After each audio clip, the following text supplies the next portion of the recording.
میں اور صوبے کی کیا سمجھتے ہیں کہ ضرورت ہے؟ مہنگائی کی جو لہر ہے اس کے حوالے سے بتا دیجیے، اداروں کے اقدار کے حوالے سے بات کر دیجیے۔ دیکھیے، جہاں تک بلدیاتی انتخابات ہیں سو وہ ایک آئینی اور قانونی تقاضا ہے، لیکن چونکہ صوبائی معاملہ ہے، صوبائی حکومت کیا فیصلہ کرتی ہے پہلے اسے دیکھا جائے گا، پھر اس کے بعد تبصرہ کیا جائے گا۔ ہم نے بلدیاتی جو قانون ہے اس کو مسترد کیا ہے، تمام اپوزیشن جماعتوں نے مسترد کیا ہے۔ تو اس کے علاوہ جہاں تک مہنگائی کا مسئلہ ہے، مہنگائی تو ایک طوفان بن کر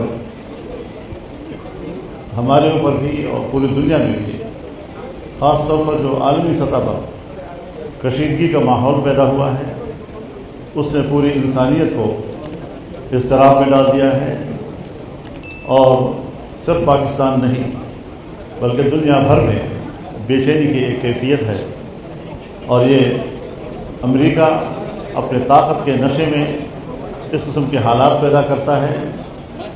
پہلے اپنے آپ کو مظلوم بنا دیتا ہے، پھر اس کے بعد جو قومیں اپنی ترقی کے لیے اقدامات کرتی ہیں اس کو خطرہ قرار دیتے ہیں۔ اسی کا شکار افغانستان ہوا، اسی کا شکار عراق ہوا، اسی کا شکار لیبیا ہوا، اور دوسری دنیا میں بھی اس قسم کے، اور آج ایران اس کا نشانہ بنا ہوا ہے۔ تو ایسی صورتحال میں بہرحال مہنگائی کے لحاظ سے تو جمعیت علماء اسلام بہت سنجیدہ ہے۔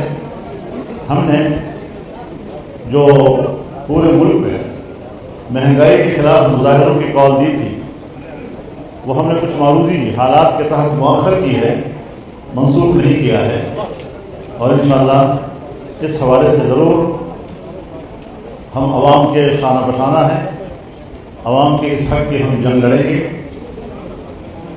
ساتھ ساتھ ہم یہ بھی بتا دینا چاہتے ہیں کہ ملک میں آئین کی حکمرانی ہونی چاہیے، قانون کی حکمرانی ہونی چاہیے۔ کسی ایک ادارے کی بالادستی وہ شاید عام آدمی کے نہ تو مسائل حل کر سکے اور نہ انہیں عدل و انصاف مہیا کر سکے۔ صرف ایک ادارے کی پورے ملک کے اوپر گرفت اور اپنی اتھارٹی کو مضبوط کرنا، ہم اس پالیٹکس سے اتفاق نہیں کرتے۔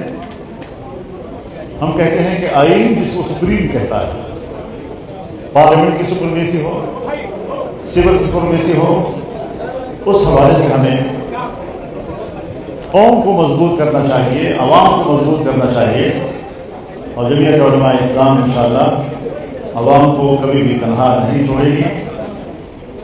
صوبے ہیں، ہم صوبوں کی خود مختاری کی بات کرتے ہیں۔ 18ویں ترمیم نے صوبوں کو بہت اختیارات دیے۔ آج NFC ایوارڈ کے مسئلے کو دوبارہ چھیڑا جا رہا ہے، جبکہ وہ صوبوں کا نہ تبدیل ہونے والا حق ہے جس کو آئینی تحفظ حاصل ہے، اور اگر وہ صوبوں کا حق ہے اور اس کو تبدیل کرنے کا کسی کو اختیار نہیں، تو پھر اس کا علاج یہ ہے کہ صوبے توڑ دیے جائیں، چھوٹے چھوٹے نئے صوبے بنا کر پھر کہا جائے کہ نیا NFC ایوارڈ ہو۔ امن و امان خالصتاً صوبوں کا مسئلہ ہے، اور صوبائی حکومت امن و امان کی ذمہ دار ہے، لیکن امن و امان کا ادارہ اگر وفاق کی سطح پر بنایا جائے گا تو ذمہ داری صوبوں کی، ادارہ وفاق کا، یہ شاید ملک کے اندر توازن برقرار نہ رکھ سکے۔ قانونی لحاظ سے گنجائشیں موجود ہیں، اگر امن و امان کے حوالے سے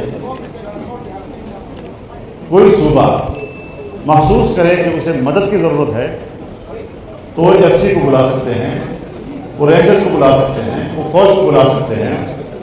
جب یہ گنجائشیں موجود ہیں تو پھر وفاق کی سطح پر امن و امان کے لیے اداروں کے قیام کی تجاویز یہ شاید صوبائی خود مختاری کی روح کے منافی ہو۔ تو اس اعتبار سے ہمیں آئین کا بھی تحفظ کرنا ہے، آئین کی روح کا بھی تحفظ کرنا ہے، اور ایک جائز انتخاب کا ہم مطالبہ کرتے ہیں کہ ملک میں ایک ایسا الیکشن کہ جو حقیقی معنوں میں عوام کی نمائندگی کرے اور عوام اس سے مطمئن ہوں۔ آج جو حکومت قائم ہے اسے عوام اپنا نمائندہ نہیں سمجھتے۔ وآخر دعوانا من المؤمنين رجال صدقوا ما عاهدوا الله عليه فمنهم من قضى نحبه ومنهم من